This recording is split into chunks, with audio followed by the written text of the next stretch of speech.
Hello, Richard here from EagleSix Airsoft. I'm going to be testing this Marui Mk18. So some stuff we've done to this is I've just modified this hole to be a little bit bigger, just to accept the customer's Titan battery. So that goes in, let's just demonstrate it. It's like a sort of angle like that.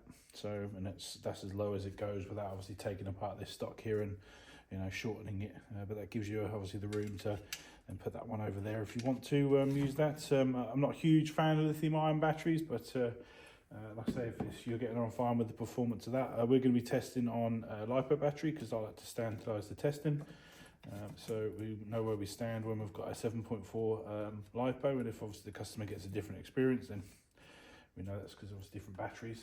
So yeah, obviously I need to make sure that it can work on 7.4 and a very small 7.4. So we make sure that obviously all our builds are tuned for small batteries, because recoils tend to have very little space. So if you do a really good build for the small battery space that's provided, then we've got no reason to stuff huge batteries in these things, because we've got great performance with small batteries. So so that's why we tune them to 7.4 1300s.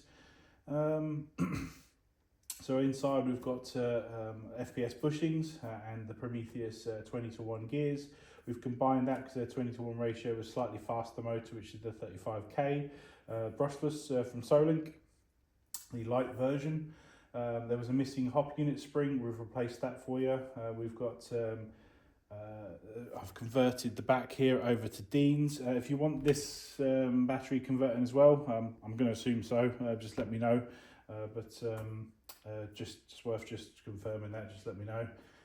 We've got the tight bore barrel Prometheus 285mm.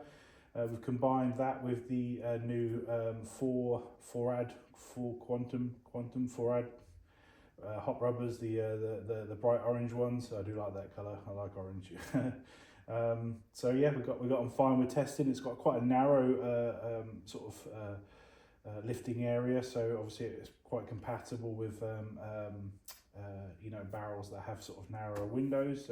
So it's got broad compatibility, which is not a bad thing. We've got the Prometheus anti-reversal latch. There was a missing spring. We've replaced that, and I'll just put that on there. We've got the FPS air nozzle.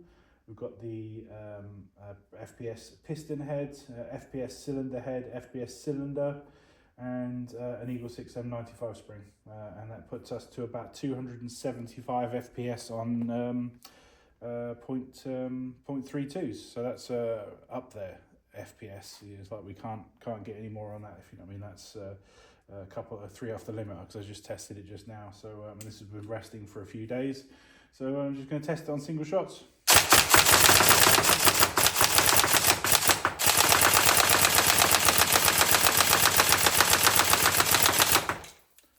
So in terms of trigger response, I mean, like I say, I can't pull it fast enough. I literally have to move my hand around there just to get that kind of trigger response. So it's faster than me in terms of how fast it operates, which is good.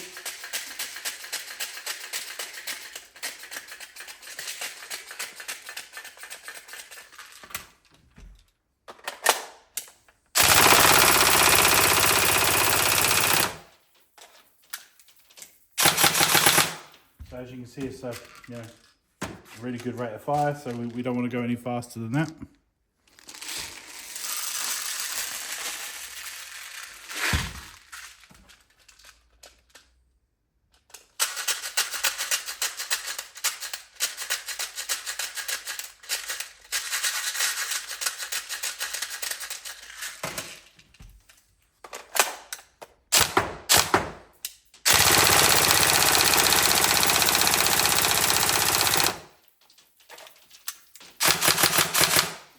There we go. So motoring. So tuned gun. We hope you enjoy the performance, accuracy, range, trigger response, rate of fire, everything. Oh, we put your trigger on there. Sorry, I went over my upgrades. There was some provided by you. We put a gate Titan in there, which was provided by you. The black trigger, carbon piston.